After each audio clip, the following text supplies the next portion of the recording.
ሀና ዜማ ላይ ብዙ ግፍ ብታደርስም ዜማዬ ግን በሀና በክፉ ቀኗ እንዲሁም የመኪና አደጋ ሲደርስባት ያላትን ገንዘብ በሙሉ ሰጥታ ሳከመች። እናም አሁን ሀና በጸጸት እያለቀሰች ትገኛለች። ዜማዬ ገለሽኛል አለቻት። ምን አለች ዜማዬም? አዎ ገለሽኛል። እኔ በጥላቻ ስገልሽ አንቺ በፍቅር ቀድመሽ አሸንፈሽ ጣልሽኝ። እውነት ምን ማድረግ እንዳለብኝ አላውቅም አለች። ምን እያልሽ ነው ሀና አለቻት። የምሬን ነው እምልሽ አንቺ ትለያለሽ በማለትም ሁሉንም ሰብስባ መናገር ያለብኝን ነገር እናገራለሁ አለች። ያሬድ እንግዲህ ሄኖክ ስለቀረቧት ዜማዬን በቅናት ቀጠል ብሏል። እንደውም ሶሲ አሁን ሄኖክን ከዜማ ጋር ስላየች ለምን የሚለው በቅናት እያንቀጠቀጣት ትገኛለች። አይገርምም? ሄኖክ ደግሞ በጣም ምርጥና መልካም ሰው ነው። ቤተሰቦቹ ብዙ ንብረት ጥለውለት ወደ ውጭ ሄደዋል። ቤት ያሉት እሱና ማርታ ናቸው። ማርታ ደግሞ ምንም ቢሆን ምንም ወንድሟን በጣም ትወደዋለች።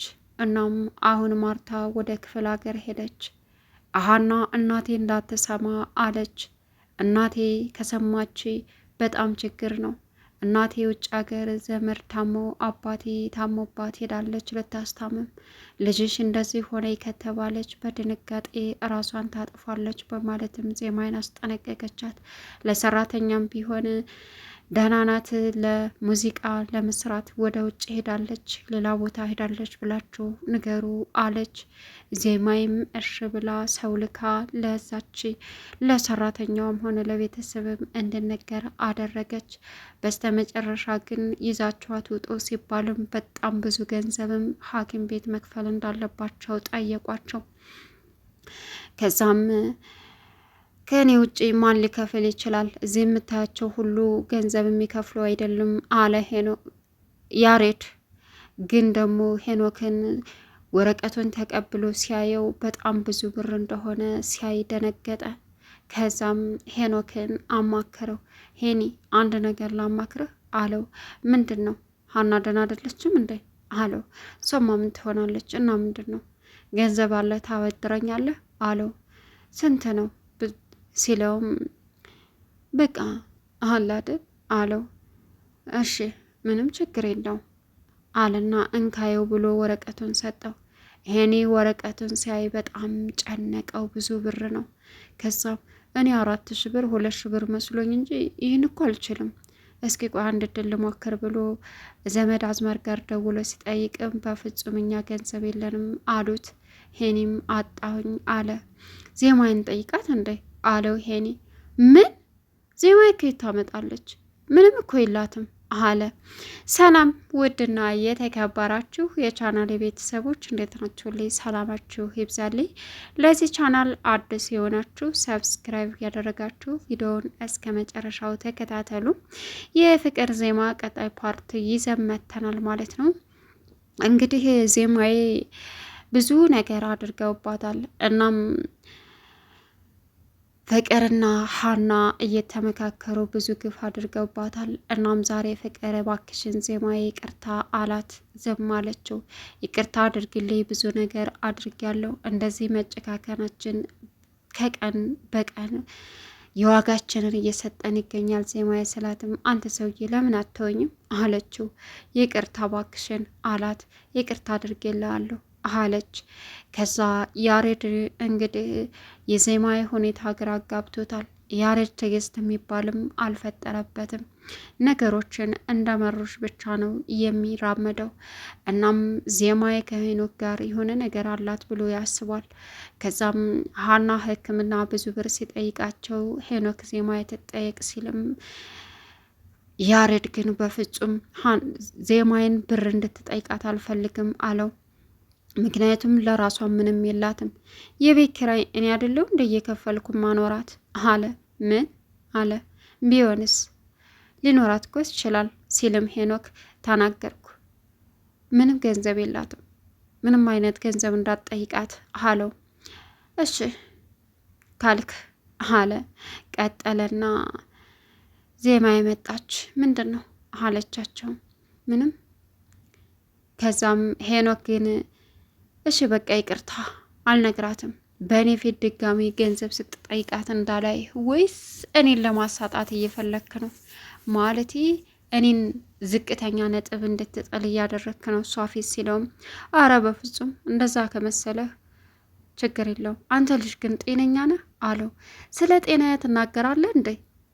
ይህን እንደዛ አይነት ነገር እያደረግ አለ። ከዛም እሺ በቃ ይቅርታ እንደዛ መስሎ ከታየ ሲልም ሄኖክ ዜማይ ላናግርሽ ፈልጋለሁ ብሏት ነበር በፊት።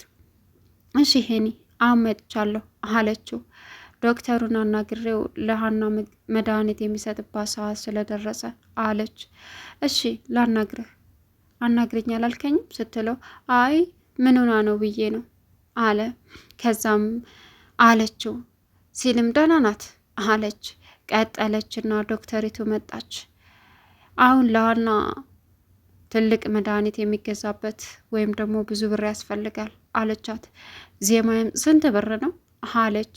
አይ ሂሳባቸውን ስትከፍሉ ነው፣ ያኛውን ሂሳብ ስትከፍሉ ነው ለዚህኛው መድኃኒት የሚሰጠው አለች።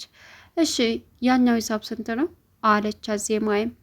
ዶክተሯም እንዴ ስትል ሄኖክ ወረቀቱን ለዜማዬ ሰጣት። ዜማዬ በቃ እሺ የመድኃኒቱ ሲደመር ስንት ነው አለቻት። ይኸውልሽ እሺ ደምሬ አንድ ጋር እንድትከፍሉ እሰጥሻለሁ አለቻት ዶክተሯ። አሁን ማስገባት እችላለሁ፣ ትራንስፈርት ማድረግ እችላለሁ፣ ባንክ ቁጥር ትሰጡኛላችሁ አለች ዜማዬ። ይህንን ጊዜ ያሬድ በእጅጉ ተሸማቀቀ። ምን እየሆነ ነው? እንዴት ከ10 ቀናት ከ20 ቀናት በፊት አንድ ብር የሌላት ልጅ አሁን ከምን አምጥታው ነው አለ። ከዛም ዜማ ወደ ውስጥ ገባች። ከዛም ሄኖክ አንተ ልጅ የጤና ነገር እያሳሰበኝ ነው እንዴ? ከየትም ይምጣ ከየትም እዚህ የተሰበሰብነው ልጅቷን ለማዳን ነው አይደለ አለው። ቢሆንስ አለ። እና የሚያሳስብህ ገንዘቡ ከየት መጣ የሚለው ነገር ነው ወይስ ልጅቷ? እዚህ የተሰበሰብነው እሷን ለማዳን ነው ሲልም እኔ እኮ የቤት ኪራይ ስከፍልላት የኖርኩ ሰው ነኝ፣ ስሸፉንላት እንዴት ከምን አምጥታ? ይሄ ነገር ሌላ ነገር አለ ወይስ ሲለው አረ በፈጣሪ ምን ሆነ ነው? ፈጣሪ ሆይ በቃ የሰው ልጅ ማግኘት አይችልም፣ ከምንም ታምጣው ልጅቷ ትውጣ አለ። ከዛም ወደ ሀንቾ ተሰብስበው ገቡ። ሀንቾ በእጅጉ ደስ ብሏታል። ዜማዬ እንደዚህ ማድረጓ በፍቅር አሸንፏታል። እንባዋ ቀደማት። ሶሲም ሁላቸውም ተባብረው ሄኖክ ቤት ይዟት ገባ። ሄኖክን መጀመሪያ ዜማ ያናገረችው ሄኒ ቅር አይልህም ወደ ቤት ብትመልሱኝ አለችው። የምን ቤት ነው የምታወሪው አላት። ማለቴ መጀመሪያ ስመጣ የሰጣቸው ቤት። ለምን? ሀኒ ልትወጣ ነው፣ እናቷ ደግሞ ከሀገር ውጭ ሄዳለች፣ የቅርብ ሰው ታሞ፣ ስለዚህ ይህን ከሰማች ችግር ስለሚመጣ ማንም ሕክምናውን እንደዚህ አደጋ መድረሱን እንድሰማ አንፈልግም አለችው። አሁን እያራቅሽ መሰለኝ። የእውነት ነው ምልሽ፣ እኔ ሀናና አንቺ እዛ ቤት አትገቡም፣ እኛ የምንኖርበት ቤታችን ሰፊ ነው በማንኛውም ሰዓት አላት። እውነት ሄኒ አንተ መልካም ሰው ነህ አለች። ከዛም ሀንቾን ይዘው እዛ ገቡ ደስ በሚል ሁኔታም። ያሬድ ግን በቅናት እየተንቀጣጠለ ነው። ሄኒ አመሰግናለሁ አለች። አረ ምንም ችግር የለውም ምስጋና አያስፈልግም፣ ቤቴ ቤታችሁ ነው አለ። ቀጠለችና ደግሞ እንግዲህ በሚገርም ሁኔታ የዜማዬ ቤት አከራይ የነበረው የሄኖክ ቤት የሄኖክ አጎት ነው። አንድ አጎቴ ይመጣል፣ እናም እሱን ለትንሽ ጊዜ እዚህ ነው የሚቀመጠው፣ ይደብራችኋል አለ። አረ ምንም ችግር የለውም አለ ዜማዬ። እውነት በጣም መልካም ሰው ነህ አሉ ሁላቸውም። ከዛም ያሬድ በዚች ምድር ላይ ሌት ተቀን ቢለፋ እንደ ሄኖክ መልካም ሰው አይገኝም አለ። አይደል አለው። ከዛም ግን አጎት ይህ ሁሉ ሰው ቤት ውስጥ ሆኖ ሲመጣ አይደብረውም አለ። ሀናና ዜማዬ ናቸው ቤት ውስጥ የሚቀሩት ሌሎቻቸው እና ማግለልህ ነው አለው። እያገለልኳችሁ ሳይሆን እውነታውን ነው፣ ይቅርታ እንደዛ እንዳይሰማ አለ። ከዛም ሶሲም ዝም ብላ መመልከት ጀመረች። አሁን የሄኖክ ጎደሎ ገብቷታል። እናም ያሬድ ነው ራሱን እያገለለ ያለው እንጂ ከጀመረ ጀምሮ ሁላችንም አንድ ላይ ነን አለች። አራ አላገልም አለ። አሁን ያሬድ በንደትና በቅናት እየተቀጣጠለ ይገኛል። ሌላው ነገር እንግዲህ ያና ዜማዬን ቤት አከራይቶ ሀናና ፍቅር ሴራ ጠንስሰው ዜማዬን ጎዳና እንደጣሏት ያደረገው ሰው ገንዘብ ተቀብሎ አሁን የሄኖክ አጎት ሆኖ መጣ። ሁሉም ልቀበለው ብሎ ወጥቶ ሲመጣ ሄኖክ ይዞት የመጣው የዜማ ቤት አከራይና አስወጥቶ የጣላት ነበረ። ሁላቸውም በድንጋጤ ተሞሉ። ያም ዜማዬን አስወጥቶ የጣለው ባለ ሀብት የተባለው አጎት የሄኖክ ነው። ሄኖክም በድንጋጤ መመልከት ጀመረ፣ ግራ ገባው። ሀናም እንደዛው ግራ ገባት። እንዲሁም ደግሞ ሶሲም በያሬድም ፈጠው ቀሩ። አይገርምም? ሀና ፍቅር ዜማ ላይ ያደረጉትን ነገር በደንብ ያውቃሉ። ዜማይም ያ ሰውዬ ለናሀና ብሎ ገንዘብ እጥፍ ተቀብሎ አስወጥቶ እንደ ጣላት በደንብ ታውቃለች። እሷም ፈጣ ቀረች።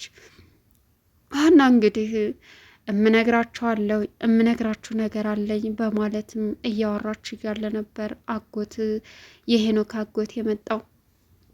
ሀና የምታወራቸው ነገር ዜማዬ ምንም ጥፋት እንደሌለባትና ምንም እንዳላደረገች ለመናገር ዝግጁ በሆነችበት እና ዋጋዬን የከፈለኝ ተልብሽ ይቅርታ ካላረግሽልኝ ነገ ጧትም ህይወቴን አጣለሁኝ።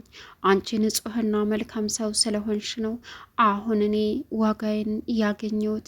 ዜማዬ አንቺ በፍቅር አሸንፈሽኛል አለቻት። እሷም የእውነት ከልቤ ይቅርታ አድርጌልሻለሁ፣ እንደዛ አይነት ነገር አይሰማሽ አለች። ግን ደግሞ የሄኖክ አጎት በሄኖክ መልካምነት እንግዲህ አጎቱ ደግሞ አረመኔ ሆኖ ነው የተገኘው እና ገንዘብ እጥፍ እየተቀበለ ዜማዬን ጎዳና ላይ ሲጥላት፣ ዛሬ ደግሞ ጊዜ ጥሎት እነ ሄኖክ ጋር እና እነ ዜማዬ ጋር ተገናኘ። ቻናሉን ሰብስክራይብ ያደረጋችሁ